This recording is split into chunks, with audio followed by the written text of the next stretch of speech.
Hello coders, welcome to channel coder ji. और आज का हमारा टॉपिक होने वाला है सिलेक्ट स्टेटमेंट। तो इसमें हम जानेंगे सिलेक्ट स्टेटमेंट को, उसके सिंटैक्स को और कैसे वो चीज़ काम करती है, उसका थोड़े प्रैक्टिकल एग्जांपल भी समझेंगे। तो चलिए शुरू करते हैं। Then start with what is select statement. So select statement is used to fetch data from a database table which return data in form of a result table known as result sets. यानी कि select statement क्या करता है, database की table से data को fetch करके लाता है और हमें एक रिजल्टेंट टेबल की फॉर्म में शो करता है। तो आप देखते हैं इसके सिंटैक्स को। सिंटैक्स आता है सिलेक्ट। सबसे पहले सिलेक्ट कीवर्ड का यूज़ करेंगे ताकि एसक्यूएल सर्वर को पता लग सके कि हम करना क्या चाहते हैं। देन आते हैं एक्सप्रेशंस। अब एक्सप्रेशंस में आप वो कॉलम्स लिख सकते हैं जिनसे आपको डेटा फैच करना है। सपोज़ आपको सिर्फ एक ही कॉलम से डेटा चाहिए रोल नंबर से, तो आप यहाँ पे सिर्फ रोल नंबर लिखेंगे। अगर आपको एक से ज़्यादा कॉलम चाहिए, रोल नंबर, नेम, डिपार्टमेंट, तो आप सारे कॉलम्स को कॉमा से सेपरेट करते जाएंगे। लेकिन अगर आपको सारे कॉलम लिखने हैं, ये सारे कॉलम चाहिए, तो इन सारे कॉलम्स को कॉमा से सेपरेट करने से अच्छा है आप सिंगल एक एस्ट्रिक या स्टार ऑपरेटर का यूज़ कीजिए, जिसकी हेल्प से आप ये सारा डेटा एक जगह देख पाएंगे। देन आता है फ्रॉम टेबल्स, जिस भी टेबल से आपको डेटा चाहिए। तो ये इतना एक्सप्रेशन जो है ये तो हो गया सिर्फ डेटा देखने के लिए, सारा का सारा किसी एक पर्टिकुलर टेबल से। अब आते हैं कंडीशनली भी हम डेटा को मैनिपुलेट कर सकते हैं। मान लीजिए मैं सिर्फ उन्हीं बच्चों का सारा डेटा देखना चाहता हूँ जिनकी एज 21 से ज़्यादा है, तो मैं कंडीशन लगा सकता हूँ where age is greater than 21। तो फिर यहाँ मुझे वही देखने को मिलेगा जिनकी एज 21 से ज़्यादा होगी। Now the next thing is order by. अब ऑर्डर बाय क्या करता है, जो भी डेटा आपके पास आ रहा होगा उसे असेंडिंग या डिसेंडिंग ऑर्डर में अरेंज करके देता है आपको। वो जो डेटा अरेंज होगा वो भी किसी एक पर्टिकुलर कॉलम के बेसिस पे होगा, सिटी पे, डिपार्टमेंट पे, रोल नंबर पे, एज पे, किसी भी पे एक पर्टिकुलर वैल्यू पे वो आपको डेटा को सॉर्ट करके देगा। तो चलिए आगे बढ़ते हैं और देखते हैं इसका प्रैक्टिकल इम्प्लीमेंटेशन। अब स्टार्ट करते हैं सिलेक्ट स्टेटमेंट की इम्प्लीमेंटेशन को देखते हैं। तो सबसे पहले मेरे पास एक टेबल है, मैं आपको दिखाता हूँ, एंड यहाँ पे इसका एक केस भी बन जाएगा। तो select all columns from RECK। ये मेरे पास एक टेबल है एंड मैंने एस्ट्रिक यूज़ किया है यहाँ पे, जिसका मतलब मुझे सारे कॉलम्स चाहिए। तो देखिए ये मेरे पास पूरी टेबल आ चुकी है मेरी, इसमें सारी रोज़ हैं, सारे कॉलम्स हैं। तो ये तो था ऑल के लिए।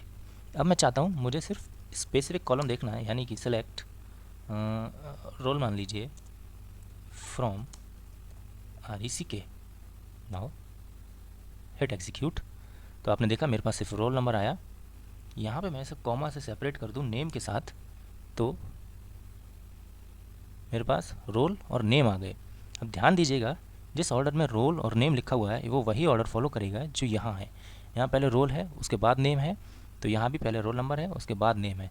अगर आप इनका ऑर्डर चेंज कर देंगे, रोल नंबर पहले की जगह बाद में आ जाए, यानी कि यहाँ कर दूँ, तो नीचे वाली टेबल का ऑर्डर भी बदल जाएगा। तो ये हुआ एक या एक से ज़्यादा कॉलम्स के लिए। अब मान लीजिए मुझे ये पूरी टेबल देखनी है, मैंने पूरी टेबल देख ली। अब मैं चाहता हूँ इस टेबल में से बस टॉप का 5 लोगों को ही मैं देखना चाहता हूँ, पूरे डेटा नहीं देखना चाहता। और ये चीज़ कब काम आएगी, मान लीजिए जिसके हाईएस्ट मार्क्स वगैरह जब हम कभी कैलकुलेट करते हैं, या मेडल्स वगैरह, या कोई भी चीज़ जिसमें ओवरऑल हमें विनर्स डिसाइड करने होते हैं, तब काम आता है। तो टॉप रिज़ल्ट देखने के लिए हम यूज़ करेंगे टॉप कीवर्ड का।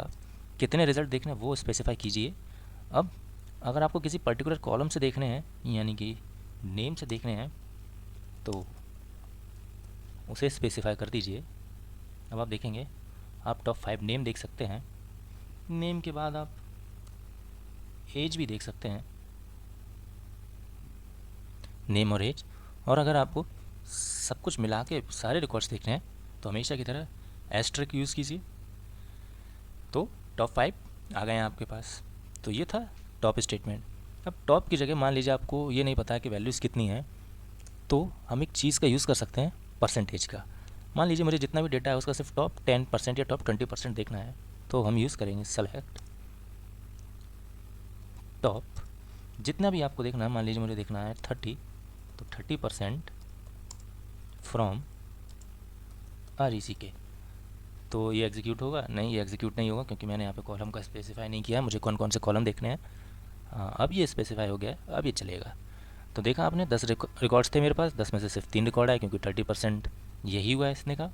तो आपने देखा किस तरीके से सेलेक्ट स्टेटमेंट काम करता है सिंगल और मल्टीपल कॉलम्स के लिए।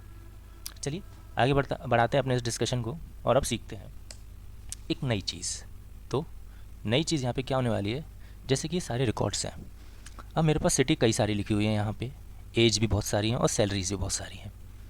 तो जैसे कि आप देख रहे हैं सैलरी रिपीट हो रही है, 20 है, 30 है, 40 है, पर मैं चाहता हूँ इसमें यूनिक वैल्यूज़ कितनी है वो मुझे पता लगे।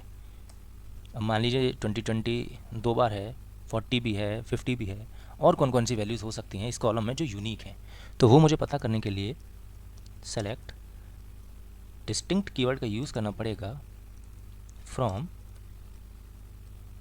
सैलरी। गलत, यहाँ ये नहीं, distinct salary from RECK। Now execute this. तो आप देखेंगे सैलरी में मेरे पास बस ये 4 ही यूनिक वैल्यूज़ निकल के आएंगी, बाकी सारी जो भी थी इनके रिपीटेशन थी। तो इस तरीके से डिस्टिंक्ट कीवर्ड काम करता है, और ये सिर्फ इसमें ही नहीं और भी आप स्पेसिफाई कर सकते हैं, लेकिन इसकी एक खासियत होती है, ये बाय डिफ़ॉल्ट आपको असेंडिंग ऑर्डर में लगा के देता है सारी वैल्यूज़ को। Now try to hit this. तो आप देखेंगे ये जो भी वैल्यूज़ आई है ना, ये सब यूनिक होंगी।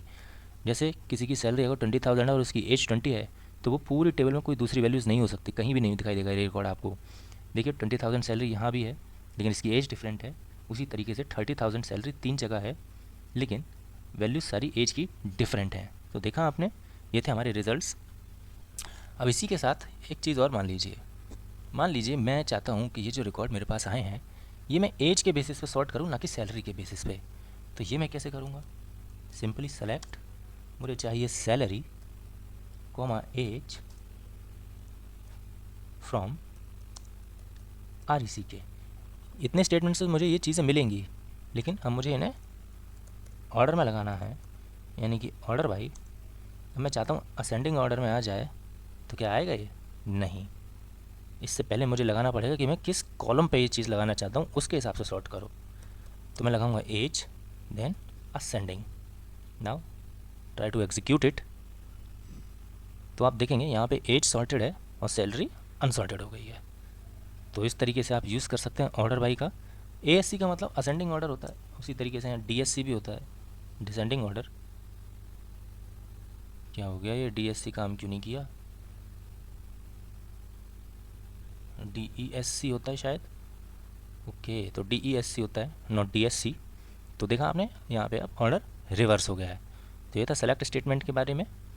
अब और आगे बढ़ाएंगे अपने डिस्कशन को। तो मैंने आपको बताया था यहाँ पे एक वेयर कीवर्ड भी होता है, तो चलिए वेयर कीवर्ड को भी देखते हैं। अब मान लीजिए मैं इस पूरी टेबल में से बस उन्हीं लोगों का डेटा देखना चाहता हूँ जिनकी सैलरी 30,000 से अबव है। तो सिंपल है, सेलेक्ट सैलरी फ्रॉम RECK। अब वेयर कंडीशन, वेयर, अब कंडीशन क्या लगेगी? सही गैस किया आप लोगों ने, salary is greater then what, 31,000। तो देखते हैं ये क्वेरी काम करती है या नहीं करती है। एग्जीक्यूट।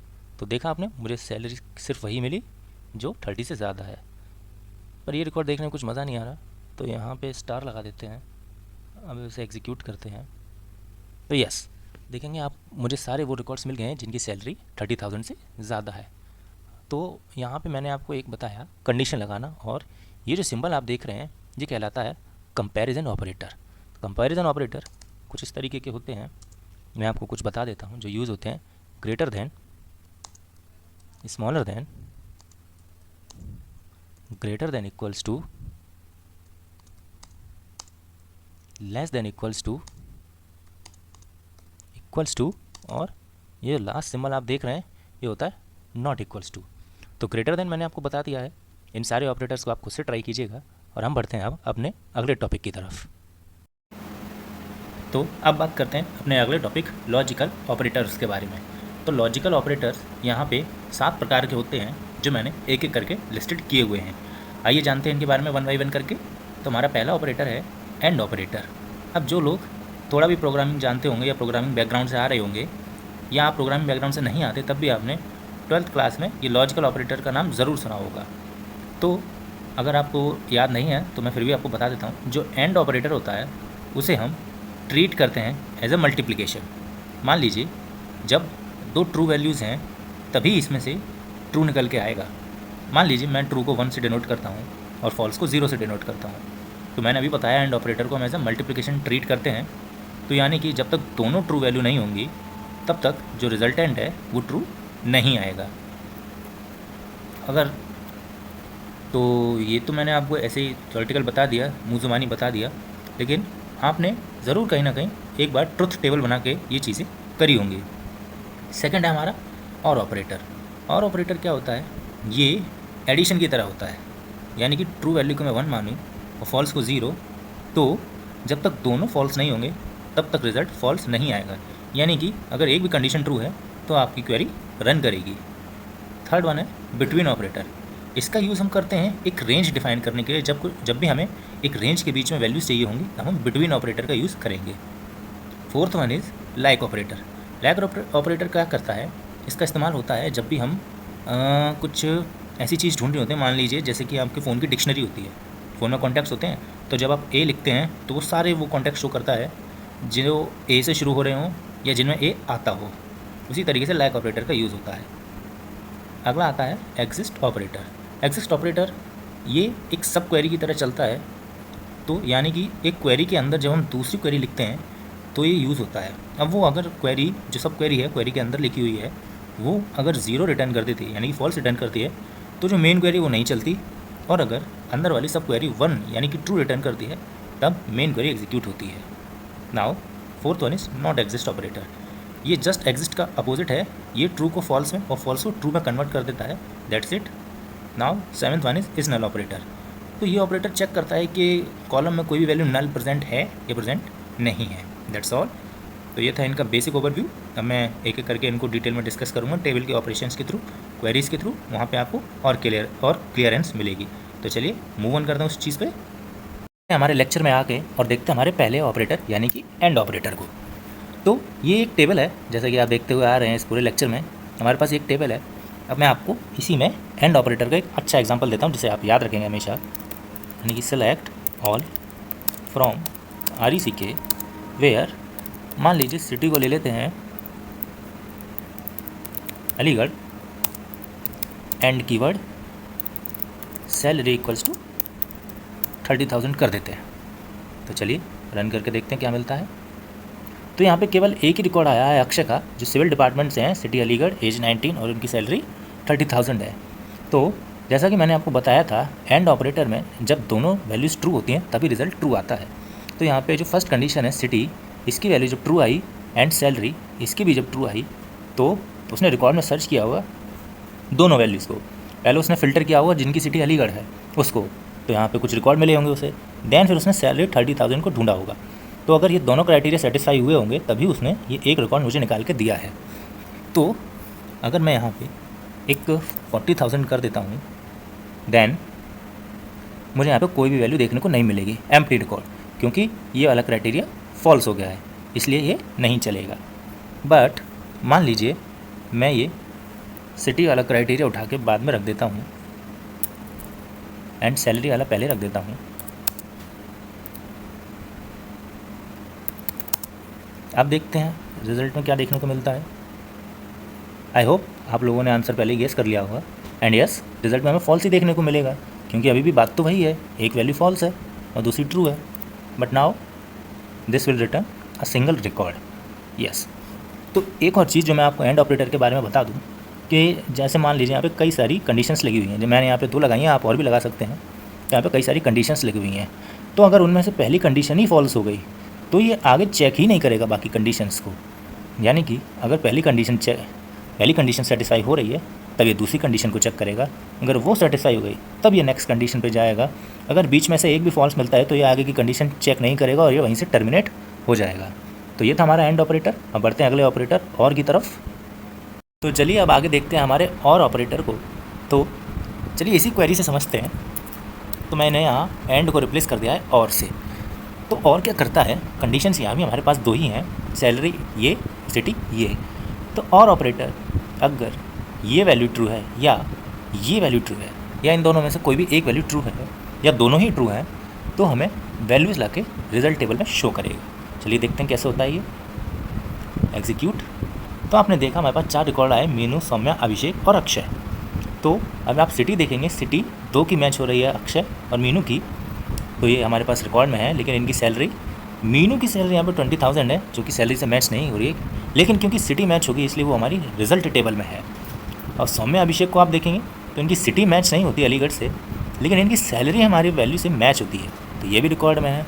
अक्षय का सिटी और सैलरी दोनों ही मैच होते हैं, इसलिए वो भी रिकॉर्ड के अंदर है। तो ये था हमारा और ऑपरेटर। अगर एक भी वैल्यू ट्रू है तो वैल्यूज ओवरऑल ट्रू है, क्वेरी आपकी रन होगी और रिजल्ट प्रोड्यूस करेगी। तो चलिए अब बढ़ते हैं अपने अगले ऑपरेटर की तरफ।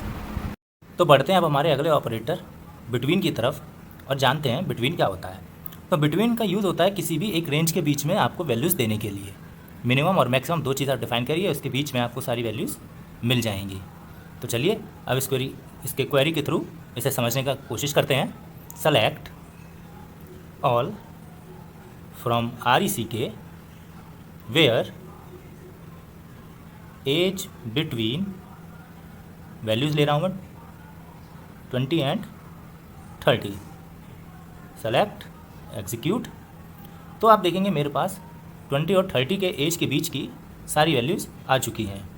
तो आई होप आपको ये क्लियर हो गया होगा बिटवीन ऑपरेटर। अब देखते हैं हमारे लाइक ऑपरेटर को।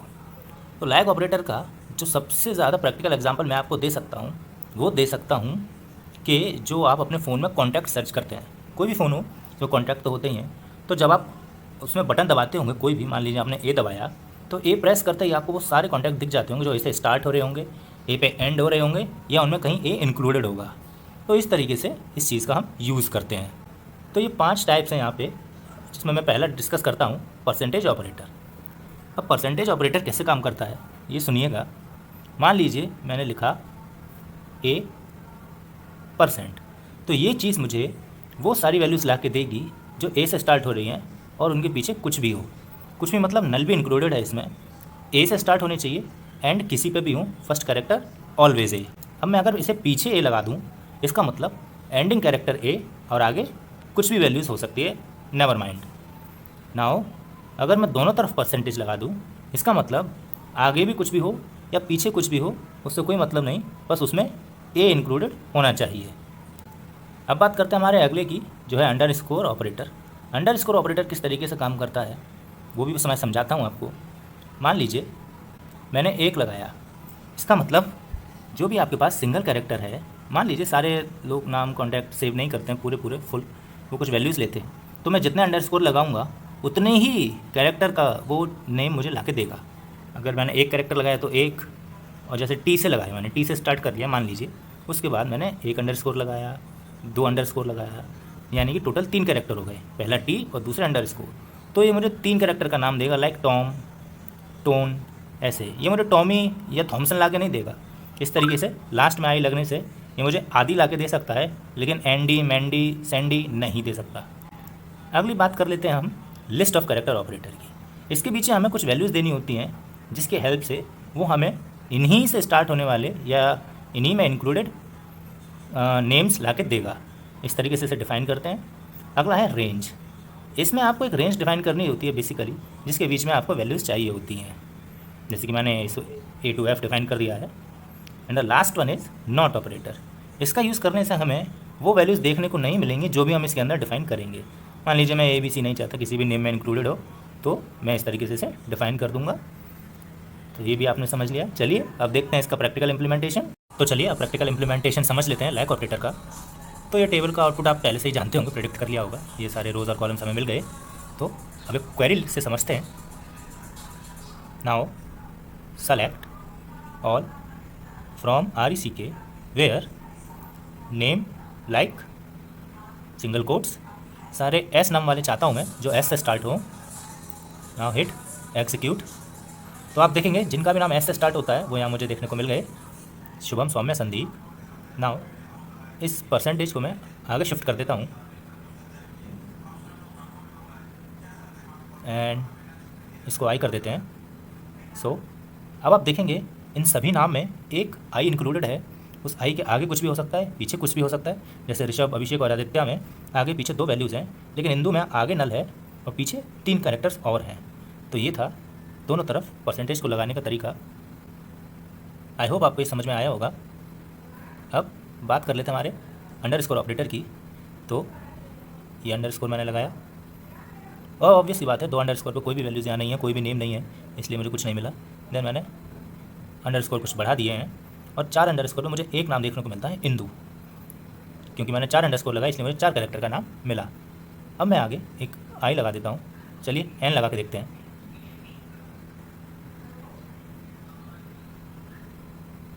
तो यहाँ पे मुझे रिजल्ट कुछ भी नहीं मिला। एक और अंडरस्कोर बढ़ा के देखते हैं तो मुझे नवीन रिजल्ट में देखने को मिला, क्योंकि पहला कैरेक्टर एन है और बाकी 5 अंडरस्कोर है जहाँ पे कोई भी वैल्यूज़ आ सकती हैं, लेकिन सिर्फ 6 कैरेक्टर का ही नेम मेरे पास अवेलेबल होगा ऑलवेज। तो अब देखते हैं हमारे अगले को। तो इसमें मैंने यहाँ पे जो वैल्यूज़ लिखी हैं, आगे परसेंटेज लगाने का मतलब है कि जो भी है स्टार्ट वो इन्हीं से होगा, माफ़ कीजिएगा एंड इन पे होगा। एम, एस, ए और एन, देखेंगे आप सारे नाम इन्हीं 4 कैरेक्टर में से किसी ना किसी पे एंड हो रहे होंगे। अब इसको यहाँ से रिमूव करते हैं और पीछे लगाते हैं। अब आप देखेंगे जो भी रिजल्ट मेरे पास आए हैं वो ए, एस, एन और एम से ही स्टार्ट हो रहे होंगे और एंडिंग किसी पे भी हो सकते हैं। तो ये था हमारा कैरेक्टर्स ऑफ कैरेक्टर का। Now move to range M. Now इस क्वेरी को रन करने के बाद डी से एम के बीच में सिर्फ 2 ही नाम है मेरे पास, आई और एम से मीनू और इंदु। तो इस रेंज में केवल यही 2 नेम लाइक करते हैं, इसलिए मुझे 2 ही रिजल्ट देखने को मिले। अब मैं ये क्वेरी भी चला कर देख लेता हूँ एक बार। तो इन एंड पे होने वाले केवल मेरे पास यही 3 नाम आए हैं जो ऑब्वियसली एम पे एंड हो रहे हैं और बीच में एक एच भी है, ऋषभ। तो डी और एम के बीच में एंड होने वाले मेरे पास ये नाम आए। नाउ द नेक्स्ट और last one is not operator. तो नॉट ऑपरेटर का यूज़ तब होता है जब मुझे इनमें से कोई भी वैल्यू नहीं चाहिए होती है। तो नाउ ये नल आ गया मेरे पास, क्योंकि मैंने इसमें परसेंटेज ऐड ही नहीं किया था। अब मैं परसेंटेज ऐड करके देखता हूँ, एग्जीक्यूट। तो देखेंगे आप इनमें से कोई भी नाम जो है वो ए, बी और एम पे एंड नहीं हो रहा होगा। अब इस परसेंटेज को पीछे मूव करके देखते हैं, सिलेक्ट, एग्जीक्यूट, और इसमें आप देखेंगे कि कोई भी नाम ए, बी और एम से स्टार्ट नहीं हो रहा होगा। तो अब बढ़ते हैं हमारे एग्जिस्ट ऑपरेटर की तरफ। एग्जिस्ट ऑपरेटर क्या करता है, एज अ बूलियन काम करता है सब क्वेरीज़ के अंदर। जहाँ पे हम क्वेरीज़ के अंदर क्वेरी लिख रहे होते हैं या नेस्टेड क्वेरी लिख रहे होते हैं वहाँ पे। अब जब पेरेंट क्वेरी के अंदर एक चिल्ड्रन क्वेरी है और जब चिल्ड्रन क्वेरी ट्रू रिटर्न करेगी तभी वो पेरेंट क्वेरी रन कर पाएगी, अदरवाइज पेरेंट क्वेरी रन नहीं करेगी। तो ये हमेशा तभी यूज़ होता है जब आप नेस्टेड क्वेरीज लिख रहे होते हैं। चलिए देखते हैं, select all from RECK where, यहाँ पे मैं एक नेस्टेड क्वेरी लिखूँगा। पेरेंथेसिस के अंदर जो भी हम लिखते हैं वो नेस्टेड क्वेरी है। Name from RECK where name equals to Meenu ले लेते हैं नेम, देन वेयर के बाद मुझे एक एग्जिस्ट ऐड करना पड़ेगा। तो अब इससे हमारी एक वैल्यू चेक होगी इस अंदर वाले से। तो पहले आप देखेंगे मीनू का नाम हमारे पास एग्जिस्ट करता है टेबल में, हाँ करता है। अब इस दूसरी क्वेरी को एग्जीक्यूट करते हैं। तो देखा आपने हमारे पास सारे रिजल्ट्स दोबारा से आ गए। अब मैं आपको बताता हूँ इस चीज़ ने काम कैसे किया। तो अंदर वाली क्वेरी से नेम कॉलम में जब ये क्वेरी चली होगी तो वहाँ पे इसने नेम में मीनू को ढूंढा होगा। जब इसे नेम मीनू मिल गया होगा तो उसने रिटर्न किया होगा ट्रू। तो जब ये वैल्यू ट्रू हो गई तभी वो बाहर वाली वैल्यूज एग्जीक्यूट हो पाई, यानी कि बाहर वाली क्वेरी एग्जीक्यूट हो पाई। इसलिए हमें फिर से ये सारे रिजल्ट मिले। अब मैं मीनू को हटा के अंडर लिख देता हूँ जो हमारी टेबल में प्रेजेंट ही नहीं है, फिर इसे एग्जीक्यूट करता हूँ।